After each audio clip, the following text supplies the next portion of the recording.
Welcome to the Real News Network. I'm Gregory Wilpert, joining you from Quito, Ecuador. The government of Brazil has recently been under siege from a variety of different directions. Just a few days ago, President Dilma Rousseff's main campaign manager, João Santana, was arrested and charged with a massive corruption scheme in which he is alleged to have accepted $7.4 million in bribes. This is just the latest crisis for Rousseff, who has seen other close associates face corruption charges and who has herself faced impeachment charges towards the end of last year. On top of that, Brazil's economy is in serious trouble and is predicted to shrink by 4% this year. Joining us to talk about the current situation in Brazil is Professor Alfredo Saad Filho, who teaches development economics at London University and is originally from Brazil. Thank you, Alfredo, for joining us at the Real News today. Thank you, Greg. So first of all, I just want to start into the issue of the corruption scandals. As I mentioned in my introduction, it seems like accusations of corruption so close to President Rousseff, combined with all the other problems she is facing, is making her government increasingly unviable and unmanageable.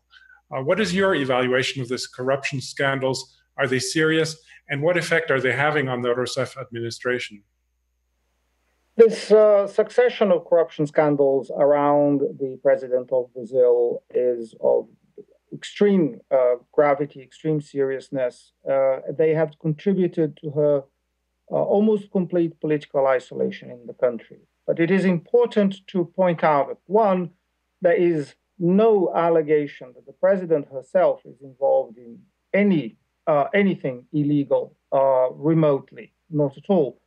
But two, this is part of a barrage of attacks, coordinated attacks that the president has been receiving from the media, from the political opposition, and from within sectors of the federal administration, particularly the Public Prosecution Office and the federal police, that are coordinated in a manner to damage her government. So there is a political aspect to this. We are not talking about a conventional criminal investigation at all. I see. And what effect is this having on her ability to govern the country? It has been extremely difficult for President Rousseff to govern the country. She has a small minority in Congress. She is almost unable to pass legislation, virtually unable to pass anything that actually matters. And her relationship with most political parties in the country, including parties that until a few months ago were in her own coalition, her relationship with those parties has deteriorated to a very large extent. So it is very difficult to see how she's going to recover to govern the country effectively. On top of it all, last December, conservatives in the legislature launched an impeachment process against her, but which now seems to have stalled or been abandoned, presumably because the main conservative politician behind it himself has been accused of corruption. Do you think that this impeachment proceeding will come up again? And if so, what do you think are its chances of success? This is absolutely sad, and it is extraordinarily amusing at the same time. There are repeated accusations of corruption being waged against most prominent politicians in Brazil, almost without exception. Against Dilma Rousseff, as I mentioned previously, nothing has been raised. But against former President Lula, for example, there has been consistent, deliberate attempts to implicate him in anything that might stick, and these are repeated attempts, as I mentioned. Now, President Rousseff herself has been the subject of impeachment proceedings. This is just one part of an attempt, a coordinated attempt to evict her from power. This was attempted through the president or the speaker of the Chamber of Deputies, the lower house in Brazil. But as you mentioned, the speaker himself has been implicated in a succession of scandals and is being currently prosecuted both in Brazil and in Switzerland for malfeasance on a massive scale.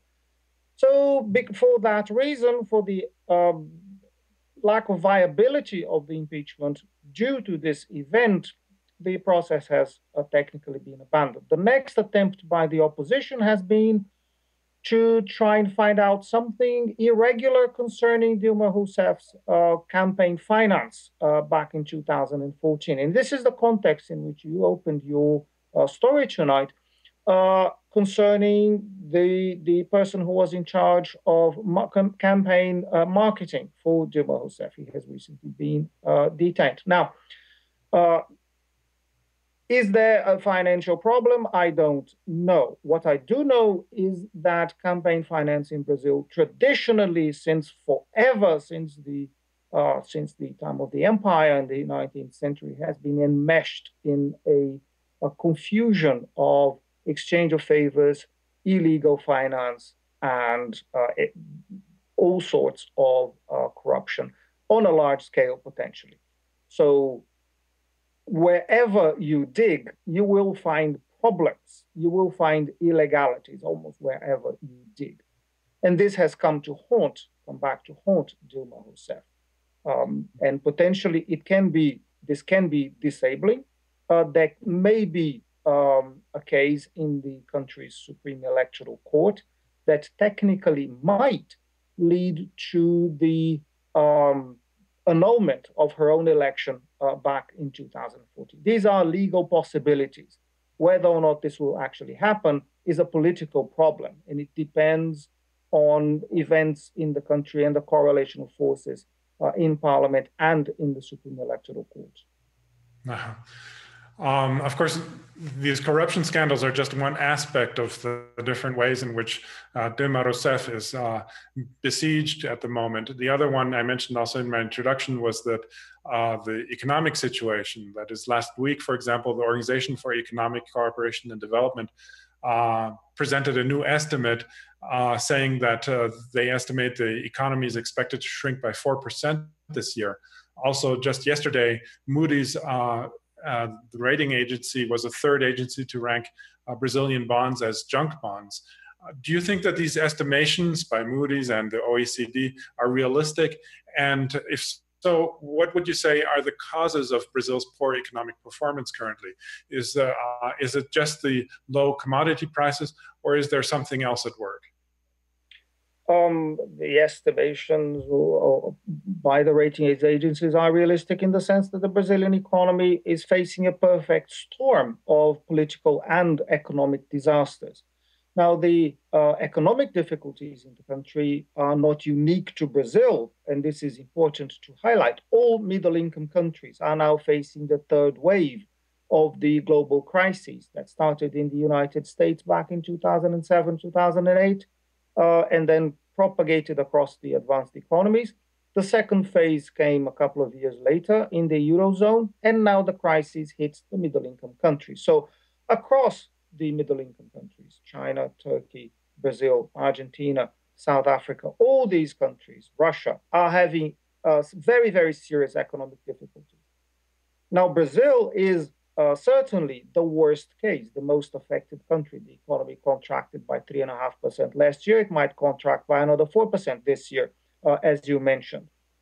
And that comes from, one, the decline in commodity prices and the slowdown in the global economy. So Brazil's main export markets have contracted significantly, and the price of its main commodity exports has declined.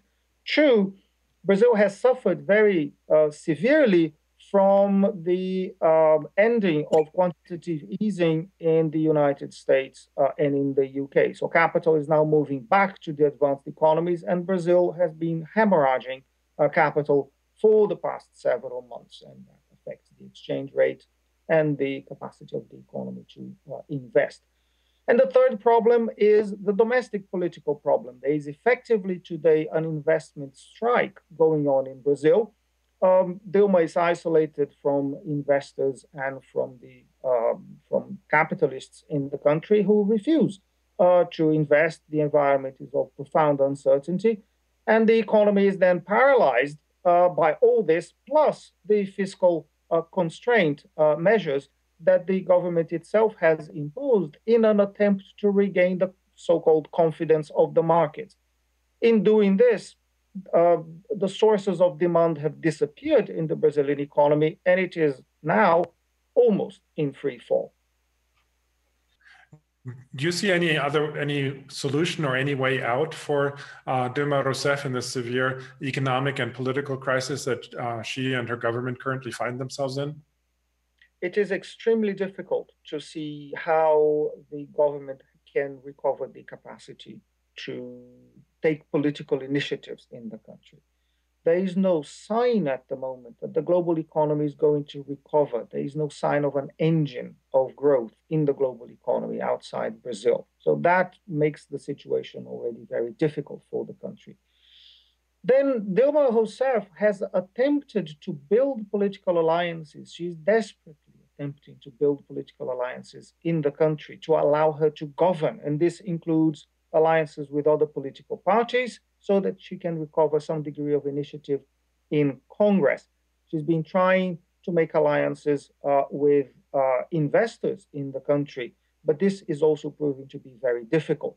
But in the process of doing so, the government has implemented quite orthodox contractionary fiscal and monetary policies that have isolated the government again from the traditional base of support of Dilma's own Workers' Party. So at the moment, right now, as we speak, Dilma is heavily isolated from her own political organization, making her certainly the Brazilian president with the greatest degree of political isolation and inability to move in the last half century. It is really tragic for her and for the country. Thank you, Alfredo, for joining us in this very interesting analysis of the current situation in Brazil. Thank you. Thanks very much. And thank you for watching the Real News Network.